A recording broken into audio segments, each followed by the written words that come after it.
Today we're going to go through all of our basic rolls that we teach here at the Relentless School of Pro Wrestling. So before we even start rolling, the first thing we need to know is that in wrestling we work in lines, straight lines. So there's a line that goes from the corner to the other corner of the ring diagonally, and obviously this corner to that corner, which is straight lines. Then you have middle of the rope to middle of the rope, and then obviously the other way.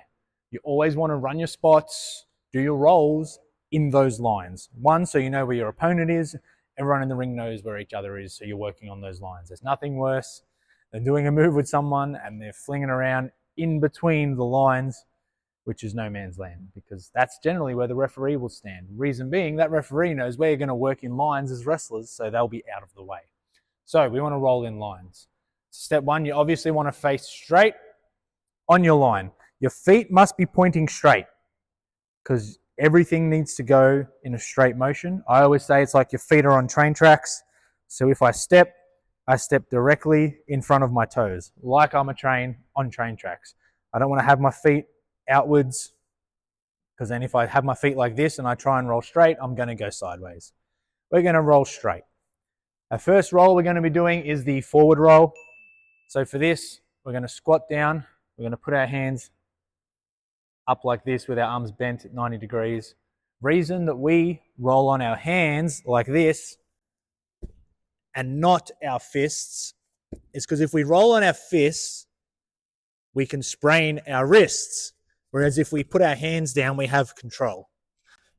So we want to roll on our hands. We're going to squat down, hands out, tuck our chin. We're not going to jump.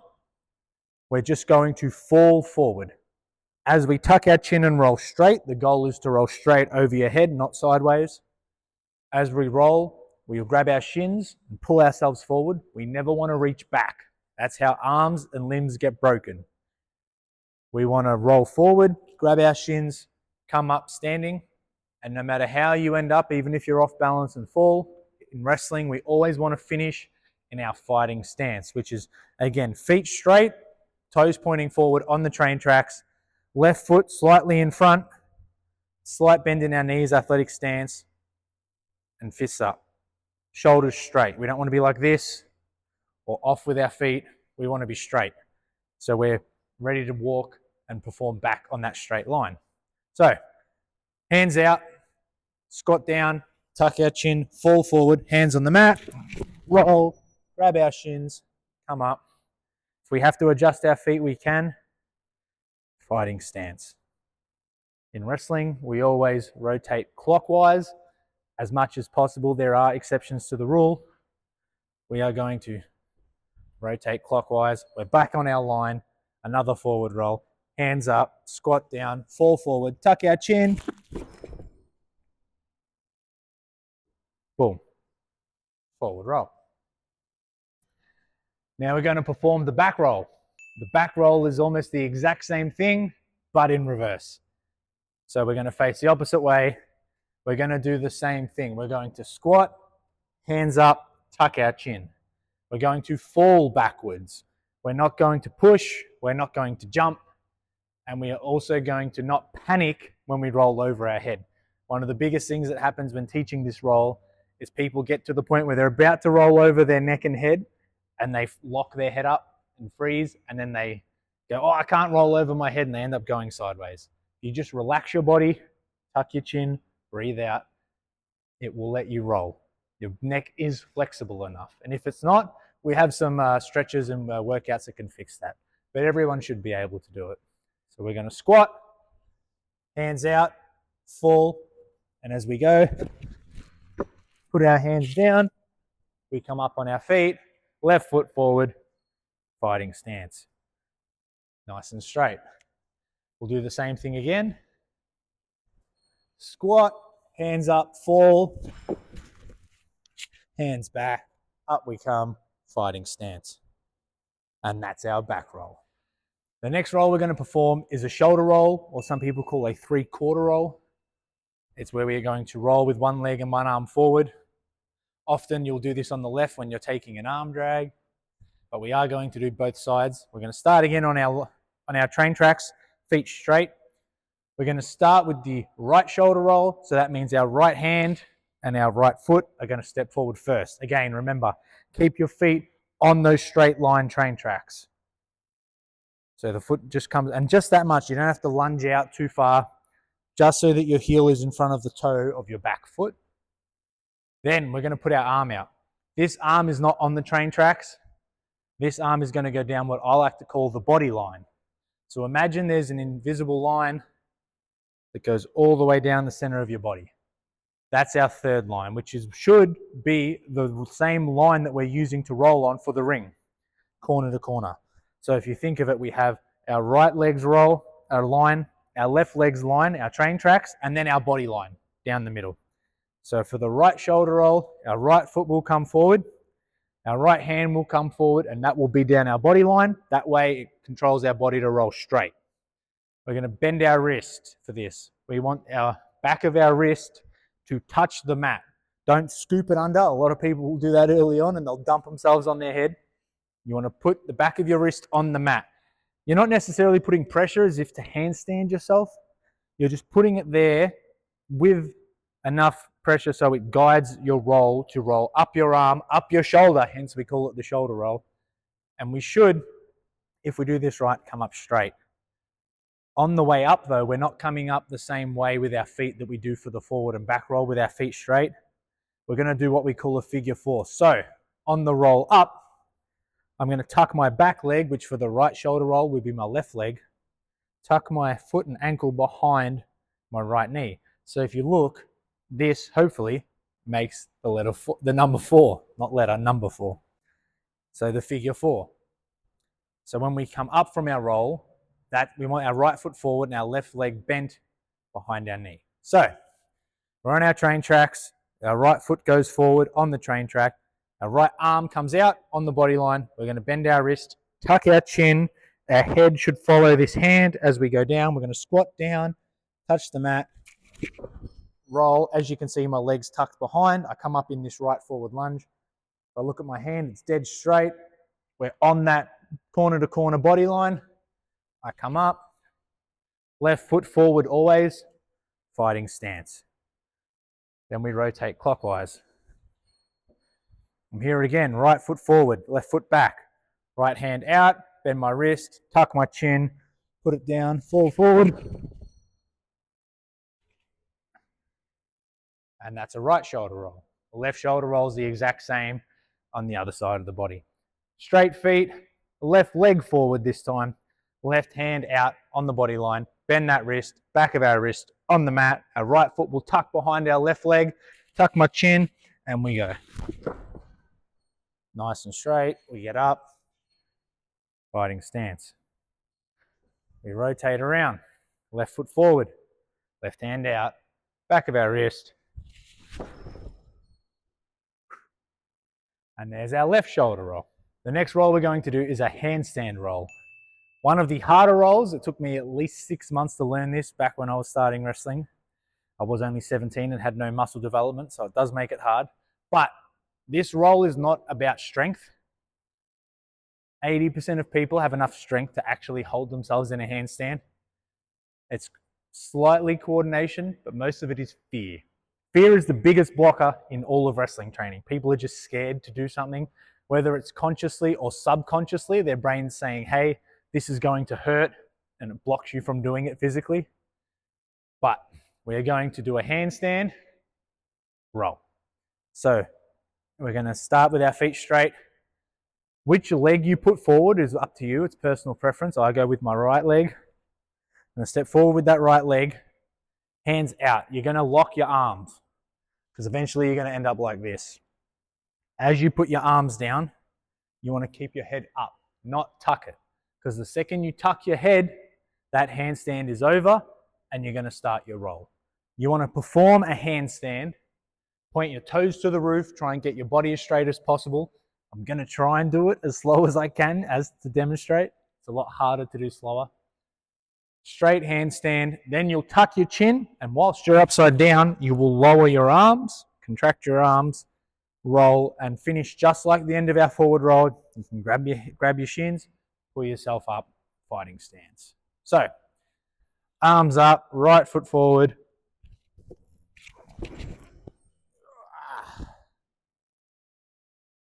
Handstand roll. Now we're going to do a back handstand roll, which again, same as the forward handstand roll, but in reverse. So we're going to face back, our back to the middle of the ring, on our line still, corner to corner.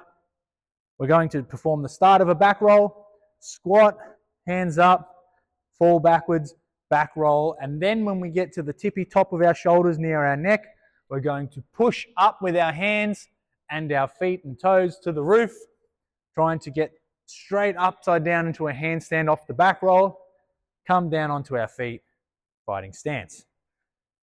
So we squat, come down, hands up, bang. And so we squat, roll, push with our hands. Squat, roll, push, land, fighting stance. Next roll we'll do is what we call a dive roll. I have heard some places call them a Guerrero roll because Eddie Guerrero would often do them, especially when he would catapult himself back into the ring. We are going to jump out and jump forward. So you can get a little bit of a run up, as in like 1 or 2 steps. 1, 2, you want to jump. 1 foot forward. Learning it is fine to do right or left, whatever's more comfortable. Eventually you're going to learn to do it on both sides anyway. Some people do prefer to come off 2 feet. I'd go off 1 if I was you. You want to jump out. Use your hands, not your fists. Use your hands to catch yourself on the mat. Lower, tuck your chin, and roll. And eventually when we do this roll in drills, we will then have someone come and sit perpendicular on all 4s, and we will jump over them in a dive roll. So this is a dive roll.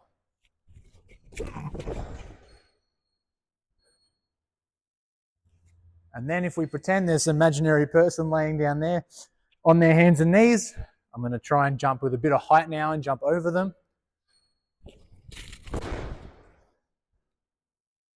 And that's a dive roll. Now we're going to perform an up and over. So for an up and over, imagine someone has whipped you into the buckle and followed you in with a clothesline. Boom. Now they're going to go and try and go for this again. And you only would attempt an up and over if you know that they're going to follow you in with a move because they've done it previously. If you know what you're doing. So as you go in, this is a work. I'm not athletic. It doesn't require much athleticism, if any. It's all about using the ring. The ring is a tool. You use the ring as your tool to get the most out of it and to make it look like you're athletic and to perform the moves we're doing. So for the up and over, we are not just grabbing the ropes and just jumping with our freakish athleticism. You can do that if you want. It will gas you out a lot quicker and you'll get tired a lot quicker. We're going to run in, grab the turnbuckle on both sides. You can grab it closer. I wouldn't grab it too far out. Again, everyone's size is different. Grab the ropes next to the turnbuckle. You're going to put your chest on the buckle. Do not do it with your head straight. You will smash straight into this steel turnbuckle or post. Please put it to the left or the right. The trick is we're going to put our chest here and then we're actually just going to kick our legs up and we're just going to tip our body. It's not a jump. So if you do it slowly, you put your chest there. We're just doing that with a bit of momentum. Once we tip ourselves up all the way, we're going to push with our hands. We're going to try and keep our feet up as much as possible so that we create like a rainbow. And we push up and come over. So I'll try this. Here we go. The up and over.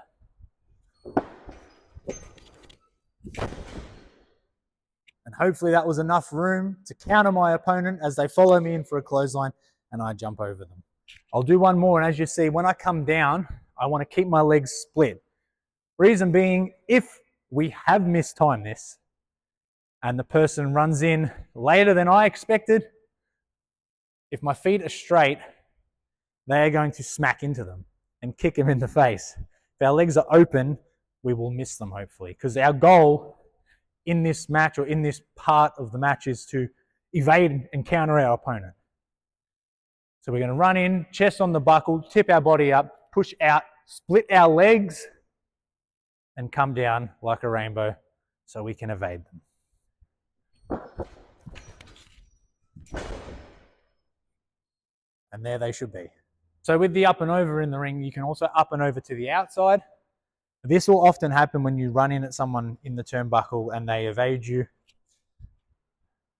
and they up and over you to the outside. It's often called a banderas, I think. If I'm not sure, let me know in the comments if I haven't got my terminology right. It's the same principle as the standard up and over. Run in, put your chest on the buckle, hands on the ropes next to it, on the top rope. As we tip our body though, instead of pushing out and pushing back, we're going to tip our body up, rotate to the apron and come down. Hands in the same position. Again, it's not about athleticism, just allowing your body and allowing the mind to allow your body to tip your body up that far, even though it can be scary. The fear is the biggest blocker, right? You want to tip your body up, rotate out to the apron.